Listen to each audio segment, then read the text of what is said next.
It's David Fisher at Buxworth CC. It's Tuesday the 24th of October 2017. Listening to some more recollections from Alan Hill. Alan, it's 1975. You're just about pretty much established now in the Derbyshire team. And there's a change of regime. Eddie Barlow comes in. And he wasn't captain straight away, so what was it like having this South African, he was a really talented player, wasn't he? Oh, he was, yes. He was, David. He was really talented. If I'm honest, and I think Ed would admit it, he's probably his best days at that stage. I think he was 36 when he came in. We're possibly behind him as a player. Although he played some, he had some astonishing performances, probably particularly one day, where he either bowled or battered us to victory. I mean, I think in one game he got 6 for 30 at Worcester in a one-day game. He also, by the mind, he also got 217 against at Ilkeston against someone, Surrey, I think. So he did have his moments in the championship as well. And but he was a great player. Obviously, if you look at his career stats, if you look at his Test match stats, which I have done subsequently, he averaged over 40 with the bat. In addition, he was a brilliant fielder, and he was also a very, very fine, third seamer, a very good bowler, and also a very good one-day bowler. But he was also a great man. Yeah, it struck me being physically quite powerful. Oh, he was, yes. I mean, he was chunky and physically strong. And he was the one who really started to institute a fitness regime. Probably the first in the country. Not many counties then had any kind of fitness routine, but we did. And we, he took us on these runs around the county ground. He took us. He used to break it up a bit. He took us on runs around he used to drive out to a couple of golf courses and run round there. I mean, we ran round. We had to run up a huge hill at a place called Allestree Park. It's huge. And we're running up, and Phil Sharp's there, who was not one of the fittest guys in the world, the ex-Yorkshire and England cricketer. And we got near to the top, and somebody said, "Where's Harry?" He's Harry Sharp. "Where's Harry?" Well, no, he's not here. No, he nipped into the bushes, Sharpie, halfway up. He couldn't make it to the top. But he's hoping to get the bus. Ed instituted, as I say, and it's interesting how the game has now evolved and developed to what it is now in terms of fitness. But in those days, of course, we only had 6-month contracts. So any fitness that we did fitness pre-season bits, but you were really more scraping at the surface. But you were expected to do, some work in the winter, which a lot of us did, to try and get fit. We heard from you earlier that you're a keen footballer as well, so that must have kept you in decent nick for the start of the cricket. Yes, it did. Yes, I think it did. I trained for football as well. It wasn't, but then it was when I went to college to train as a PE teacher that I really got into an environment where fitness became important. And I came back from college a totally different specimen than when I went. I was a different player on a football field. I was much more physical, much fitter. Because at college we used to train Monday and Thursday and play Wednesday and Saturday. And then we used to have other lectures going on. So we would have an hour swimming lecture where we're ploughing up and down, during the day, ploughing up and down the pool. And then we'd be expected to train and do all this running in the evenings. And you had to, it was competitive. If you wanted to play serious football at college, and i.e. you wanted to get in the first team and the second team, then you were expected to train. If you didn't train, you didn't play. So it was a great environment for me to take on board, the importance of fitness, and it is a vitally important element. I do, if I'm honest, wonder sometimes if we've got the balance quite right for some of our bowlers as to how much time they spend bowling and how much time they spend in the gym. But that's just one of my questions, really. But it is, and it's proved to be a hugely important element of the game now. In that context, were you a little bit unusual in being a bit fitter and have a bit more stamina amongst the county cricketers? I was pretty average, I would say. Uh-huh. You know, I've always been a fairly biggish bloke, so I probably carried a little more weight than they would now. You know, we had some good athletes in and around then. I mean, Kim was a very good athlete. Barry Wood was exceptional when he came to us. He was an exceptional, physically fit guy for his age. Exceptional. We used to have a 3-mile run, and Woody then was somewhere between 38 and 40, I think, and he used to win it. And we had another guy, Bernie Mayer, the wicketkeeper. He was fit guy, but Woody could. I think normally used to see Bernie off in the 3-mile run. No, we had some fit guys, as you would expect. We had a breadth of it. Yeah. We had some really fit guys. I wasn't one of those. I was kind of Mr. Average in the middle, and then, you know, obviously the heftier, often the quicker bowlers tended to find it harder graft to, you know. Tunners, I think, because he was heavier, obviously found it harder. But I mean, he still got stuck in and, you know, worked hard at it, because that was, you know, that was Barlow's philosophy, that you had to work at your game. I remember when I was a kid, Bob Taylor had a reputation for being a bit more keen on his own physical well-being than a lot of the other cricketers were, and he wasn't that as a captain, he wasn't as forceful on that aspect of it. Maybe not, no, but Bob was one of these guys, little guy, naturally fit. I mean, Bob was really coordinated. I mean, Bob could do Cossack dancing for you, you know, on his haunches. He was just, and he was a fit guy. Of course, he played football for Burton Albion as well. So, you know, he was a fit guy, didn't carry any weight. I don't recollect too much. I don't think he was right up there, Bob, but he was, you know what I mean? He was certainly fit enough and capable of fit for purpose, I think is what they say now, isn't it? Right. That's the phrase. And no, he was always light and, you know, never carried a lot of weight. Super mover and just the bee's knees as a wicketkeeper. Yeah, and completely different character to Eddie Barlow when it came to skippering the team. Yes, a quieter type of character, Bob, and I think he found it difficult. You know, which is ultimately why he gave up the captaincy, of marrying his own performance with the captaincy, and I think he started to think it affected his own performance. I don't know whether it affected his life outside of cricket or not, but he decided to give it up. I mean, he was a fantastic role model on the field, Bob. You know, nobody could fault him as that, but he wasn't as dynamic a kind of guy as Eddie was. Yeah, and Eddie Barlow's character then, quite forceful, engaging character. Yeah, absolutely. You know, I mean, you know, credited with you know, taking me in the nets and getting me to try and, you know, be more forceful myself as well. Did it work? Well, I started to flourish more under Barlow than I had done previously. I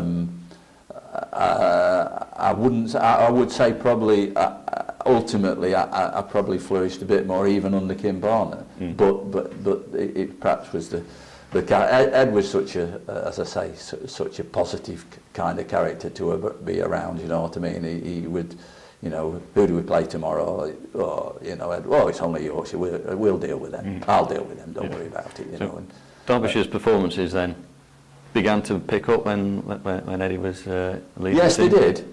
I think probably particularly. I think we picked up one day, and you know, we got to the final at Lords in '78.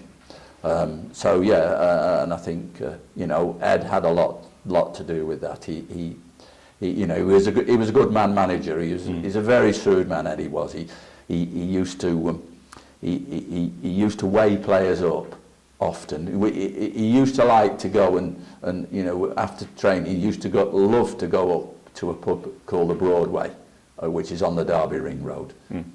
Come on, lads, we'll go have some lunch at the Broadway. And he just used to sit, and we used to just stay up there for, you know, 2 or 3 hours. They call it bonding now, don't they? Yeah. You know, And we used to sit up there and chew the fat and laugh and joke. But Eddie was shrewd, you know. He often weighed people up in that. He didn't just weigh them up on when they were involved in the you know, at the ground. He was very shrewd at weighing people up, you know, So weighing players, and therefore he became a good man manager because he knew what made people tick. Was he buying you a few beers and then sitting a little bit to the side to watch how you all interacted with each other? Possibly, yes. He didn't. Yes, he wasn't necessarily the centre of the show at that, but he just loved. He loved the camaraderie of it, Eddie. I remember when he came back to his first. You know, he'd been away from Derbyshire, and a few of us managed to get him along to his first past players' day, and he absolutely loved it, seeing the lads again. It's so important. It's such a great game, isn't it, cricket, for the friendships that you develop and the camaraderie, you know. And Ed loved that side of things. He was over the moon when he came back to past players' day and realised. I think that first time he came in, I think he felt like, I wonder if I'm going to be a bit of an outsider here, you know. But he was immediately, you know, everybody went to him. All the players he played under went to him, and it meant an enormous amount to him, you know. He was a very good bloke to get on with then, despite the fact that did he have to lay down the law a few times? Oh yeah, no, he could lay down the law. Yeah, certainly. We used to occasionally do what honesty sessions, where he used to sit the whole group in a circle and say to somebody like me, why do you always go down to fine leg and mid-on at the end of an over? Don't you want to be up here where all the action is? You know, and you know what I mean? That's what I mean about him being shrewd. And he'd say things to, you know, and to all the senior players. It wasn't just me. He'd sometimes, you know, raise questions with international players. He didn't seem very keen to bowl today, or you know what I mean? That's what I mean about how shrewd he was. So he's asking the question. He's kind of challenging somebody indirectly and putting the onus on him to explain it. Yeah. You know, which is, I mean, it's communication, isn't it? I mean, and that didn't happen very often, but it did happen on occasions. When he thought about, he obviously saw it as a man in management kind of tool to make players, you know, basically reflect on their performance. Got you thinking about your game. Yes, exactly. Do you want to get better? Yeah. How are you going to get better? Yeah. And you go through these steps and... But very positive guy. In '76 I went to South Africa, and the last week I went down to see Eddie. I flew down I was based in the Orange Free State. I flew down to Cape Town and stayed with Eddie. He had a piggery. Pig farm at a place called Clapmuts, which is just outside Stellenbosch, and I spent a week with him. And I remember one day saying, what have you got on this week, Ed? He said, we've got a double wicket competition in Durban or somewhere. I've got to go. So I didn't see much of Ed. I saw more of his wife and the family. And I said, who's your partner, Ed? He said, Mike Proctor. I said, that's a pretty tasty partner, Ed. And he said, you've got a good partner there. And he's quick as a flash. He said, yeah, but he's got a better one. And that was Eddie. Yeah, that was Eddie. You know, I'm you know, underneath. I mean, I think Ed did have these times with us when he struggled with his own performance, and I think you know, I think he did have his worries, but that was never conveyed to players. That you know, that the kind of aura that came over was one of confidence. Yeah, you know, this is a good team. Yeah, you know, we can perform, we can outperform the opposition. Yeah, so if you've got a good team, if three of you fail, you've still got the confidence then that the rest of you can find something to... Yeah, well, you've got the depth, haven't you? Yeah. Yes. You know, and I think that's what helped so much with Ed. But his greatest strength was how he managed people. Yeah. That was his greatest strength. He was only at the county for about 3 years, wasn't he? Yes. But a lot of people came through then. How much of an effect did it boost those careers, like, say, Jeff Miller? I think if you talk to Jeff, if you talk to all of us, you know, I think we all feel that we owe Eddie some debt. Jeff Miller was just trying to break into the England squad, and you know, again, I think Eddie, you know, was quite straight with Jeff about certain things where he thought, if you want to go to that level, Jeff, then there are certain things you've got to improve. Yeah, and Jeff these are what did. they are. You know, and so it was that honesty, while at the same time, you know, being delivered in a personable manner, and you know, as I say, that, and I think that is I've come to believe that is the biggest thing about either a captain. I know cricket, you know, the captain's much more important than in other sports. But people who look after players, I think probably the biggest thing of all is how you manage people. Yeah. The one thing, I'll get your view on it.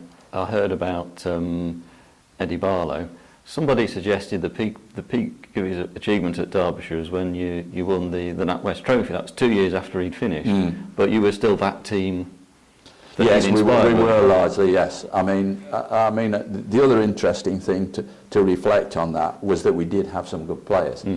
When we won, but you had good players playing well, yes, didn't you? Yeah. When we won in '81, there were then at that stage 7 internationals.